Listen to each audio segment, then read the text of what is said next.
Welcome to BRK news. Trending talk with Uma. నేను మీ ఉమా. ఈరోజు మన ట్రెండింగ్ టాక్ మనం మార్నింగ్ నుంచి చూస్తూనే ఉన్నాం. కన్నప్ప హార్డ్ డిస్క్ మిస్ అయింది. సో ఇది కావాలనే జరిగిందా, లేదు అంటే ప్రమోషనల్ స్టంటా? సో దీని గురించి మాట్లాడడానికి ప్రముఖ డైరెక్టర్ సునీల్ రెడ్డి కుమార్ గారు మనతో పాటు ఉన్నారు. జూమ్లో స్టార్ట్ అవుతున్నారు. సునీల్ రెడ్డి కుమార్ గారు నమస్తే. నమస్తే సార్. సార్, ఈరోజు మార్నింగ్ నుంచి చూసుకుంటే కనుక కన్నప్ప హార్డ్ డ్రైవ్ మిస్ అయింది అని చెప్పి మాట్లాడుతున్నారు. ఆ డిస్క్ మిస్ అయింది అంటున్నారు, హార్డ్ డిస్క్. సో దీన్ని ఎలా చూడొచ్చు సార్? అంటే next month 27th movie release ఉంది. సో ఇప్పుడు ఏమో మిస్ అయిందని చెప్పి మాట్లాడుతున్నారు. సో దీన్ని ఎలా చూడొచ్చు మీరు చెప్పండి సార్. యాజ్ ఏ ఒక డైరెక్టర్గా మీకు తెలుసు. సో హార్డ్ డిస్క్ అనేది కొరియర్లో అసలు పంపిస్తారా? యాక్చువల్లీ చాలా అన్ఫార్చునేట్ ఇన్సిడెంట్ అమ్మా. అంటే డేటాకి ప్రాబ్లం ఏమి ఉండదు, ఎందుకంటే బ్యాకప్ ఉంటుంది. ఆ సీజీ స్టూడియోలో కూడా ఒక కాపీ ఉంటుంది. So data and cinema release కి ఎలాంటి ప్రాబ్లం ఉండదు. కానీ ఈ పైరసీ చేసి లేకపోతే పైరసీ చేస్తామని బ్లాక్మెయిల్ చేసేవాళ్ళు వాళ్ళ చేతిలోకి కంటెంట్ వెళ్ళడం వల్ల వచ్చే ప్రాబ్లమే తప్ప సినిమా ప్రొడక్షన్ కి సంబంధించి కానీ మిగతా ఆస్పెక్ట్ లో కానీ ఎలాంటి ఇష్యూస్ ఉండవు. బట్ డేటా అనేది ఒక డైరెక్టర్ కానీ ఒక ప్రొడక్షన్ కంపెనీకి కానీ చాలా క్రూషియల్ ఉంది. ఎందుకంటే వాళ్ళ సినిమా అన్నది ఒక క్యూరియాసిటీ మీద డిపెండ్ అయి ఉండేది. అలాంటిది పబ్లిక్ లోకి వెళ్ళిపోతే దాని రిపర్కషన్స్ ఉంటాయి సినిమా మీద. సో డేటా అనేది one of the most crucial thing for any director production company.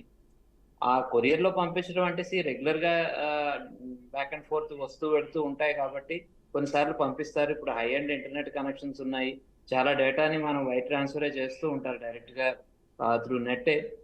లేకపోతే ఒక ఫిజికల్లీ ఎవరన్నా ఒక ప్రొడక్షన్ వాళ్ళు ఎవరో ఒకరు దాన్ని తీసుకొని వచ్చి ఇవ్వడం జరుగుతూ ఉంటుంది. బట్ రెగ్యులర్ గా జరుగుతుంది కాబట్టి అనే ఒక ప్రాసెస్ లో వాడు పంపించి ఉండొచ్చు. కానీ ఒక ఆఫీస్ లో ఇలాంటి వాళ్ళు ఉంటారు అని మనం ఎక్స్పెక్ట్ చెయ్యం యాక్చువల్లీ. ఎందుకంటే ట్రస్ట్ బేస్ మీదే జరగాలి. మనిషిని నమ్మకపోతే ఎవరిని నమ్ముతాం? సో ఎవరో ఒకరు ఉండాలి కదా, ఒక మనిషి హ్యాండిల్ చేసే వాళ్ళు ఉండాలి కదా. వాళ్ళు మన సీక్రెసీని కాపాడకుండా లేకపోతే మనకే కంపెనీ తిన్నింటి వాసంకే లెక్క పెడతారని మనం అనుకోం కదా సార్. ఇక్కడ దొంగిలించారు అని చెప్పేసి కంప్లైంట్ ఇవ్వడం జరిగింది. మార్నింగ్ చూసుకుంటే కనుక లైన్ ప్రొడ్యూసర్ వెళ్ళి కంప్లైంట్ ఇచ్చారు. అండ్ మోహన్ బాబు గారు అండ్ విష్ణు గారు కూడా స్టేషన్కి వెళ్ళడం మనం చూసాము. సో వాళ్ళు చెప్పేది ఏంటంటే బ్యాక్ సైడ్ నుంచి ఎవరో చేశారు, కావాలని చేశారు, అగాంతకులు చేయించారు అని చెప్పేసి మాట్లాడడం జరిగింది. అంటే ఇప్పుడు వేరే వాళ్ళని కావాలని ఇప్పుడు ఇండైరెక్ట్ గా ఇది వేరే వాళ్ళని అంటున్నట్లేనంటారా, లేదు అంటే దీని సినిమాకి సంబంధించి కోణంలోనే చూడొచ్చా?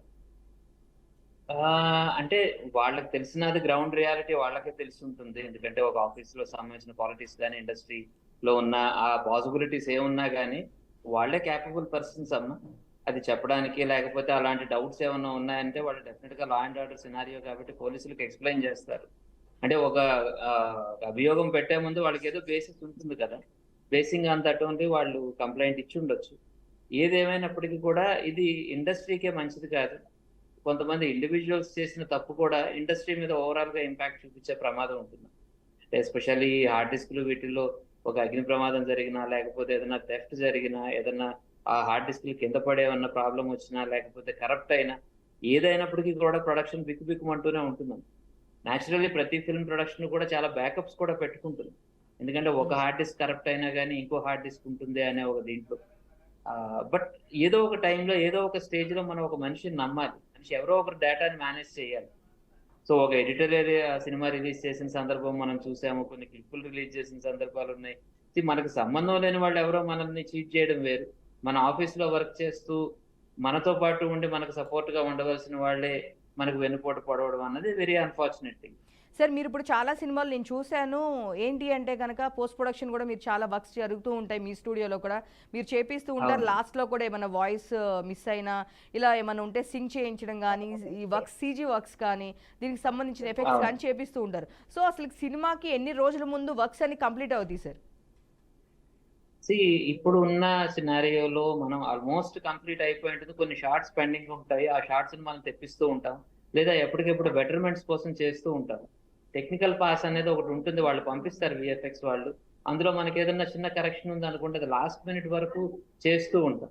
టిల్ ద మూమెంట్ సెన్సార్కి వెళ్లే వరకు ఒక డైరెక్టర్ తన కాంట్రిబ్యూషన్ ఇవ్వాలని ప్రయత్నం చేస్తూనే ఉంటాడు. ఒక డైరెక్టరే కాదు, ప్రతి టెక్నీషియన్ కూడా లాస్ట్ మినిట్ లో ఏదైనా ఒక మ్యూజిక్ బిట్ యాడ్ చేయాలనిపించవచ్చు, లేదా ఒక బీజిఎం మీద వర్క్ చేయాలనుకోవచ్చు, లేదా ఒక డైలాగ్ కరెక్షన్ చేయాలనుకోవచ్చు.